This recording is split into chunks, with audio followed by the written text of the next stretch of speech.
एक दिन राजा शेर की तबीयत बहुत खराब हो जाती है।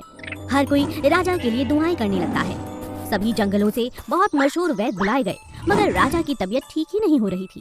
एक दिन एक बहुत ही बुजुर्ग उल्लू जो एक वैद्य थे, बहुत दूर के जंगल से राजा शेर की गुफा में पहुंचते हैं उनका इलाज करने के लिए।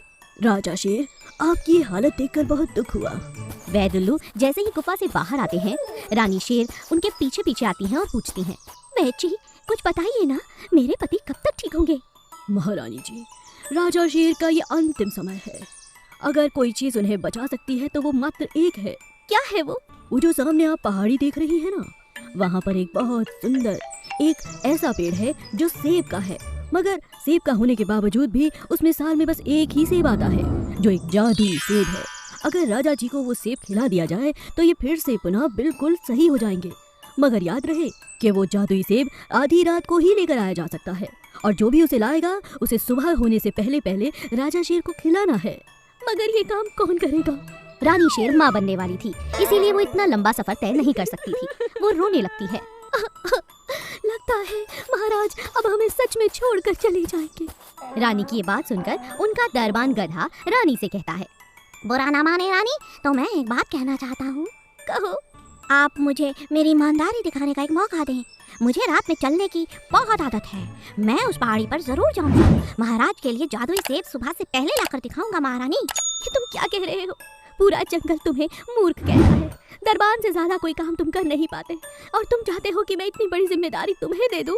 रानी रोते हुए कहती है, लेकिन फिर सोचती है, और तो जंगल में ऐसा लेकिन कोई नहीं जो ये बात कह रहा हो। तो जाओ, तुम ही जाकर कोशिश तो करो। जी महारानी। गधा बहुत खुशी खुशी इस अवसर को पाकर अपने लक्ष्य पर निकल पड़ता है।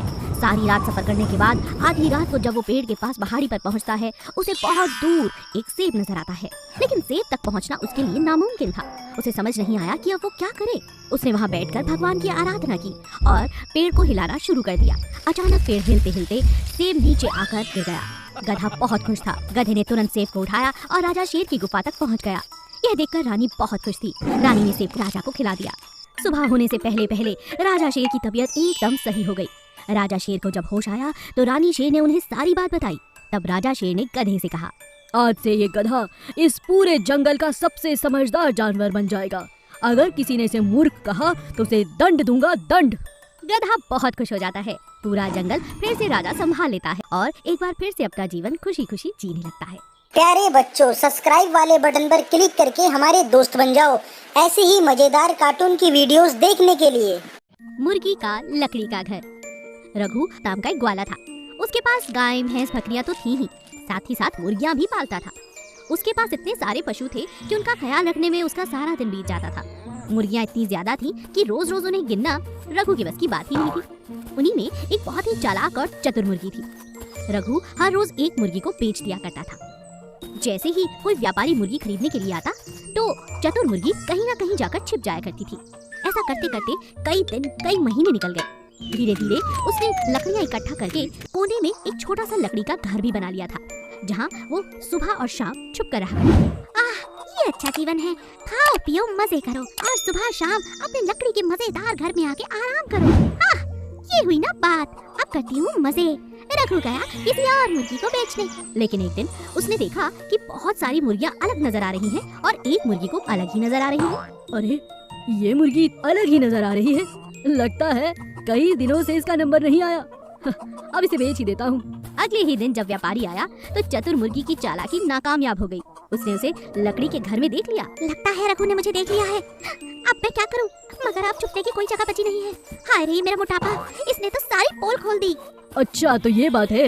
ये लकड़ी का घर इसी मुर्गी ने बनाया है और सुबह शाम दाना खा के इसके अंदर छुप जाती है। बड़ी चतुर है।